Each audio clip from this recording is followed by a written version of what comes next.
Sunrise and sunset are undoubtedly two of the best times to shoot landscape because of the amazing colours we typically experience in the sky. And we're going to take a look at a technique now where we can sample the existing colour and enhance it to make the sky even more vivid, but while maintaining a completely natural look. So if we just take a look at the before and after here, so here we have the after image, and then if I just switch this layer off, you'll see there that we're not adding a huge amount of colour to the sky, we're just adding colour that's already there and making the sky glow even more. So let's take a look at how that's done. I'm just going to delete this layer here. So the first thing you need to do is create an empty new layer by clicking on the new layer icon at the bottom of the layers panel, and then press I on the keyboard to open up the eyedropper tool, and just make sure that the sample size is set to 3x3 average because that gives us a much more reliable color sample.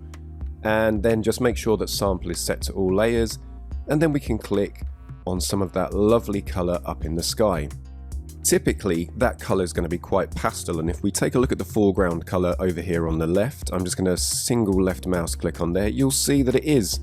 a really quite pastel color. So we're just going to take that point over to the right and select a much more vivid version. And now I'm just going to press B on the keyboard to activate the brush tool, and using the right square bracket key I can make that brush larger,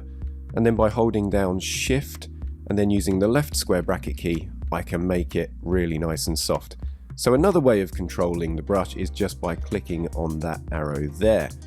And then all we need to do now is loosely paint over the sky. Don't worry too much about going over the darker ground, because what we'll do next will actually remove any color from those darker areas, because what we're going to do is target this effect to the brighter parts of the image.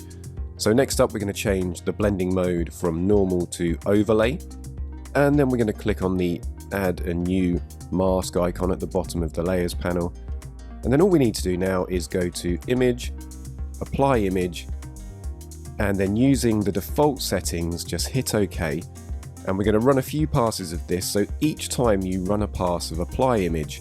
it targets the brighter tones in that area where we've painted the color. So with 3 passes we get that really nice natural look, and if you would like to, you can further control the effect with the opacity, but I'm going to leave it here at 100%.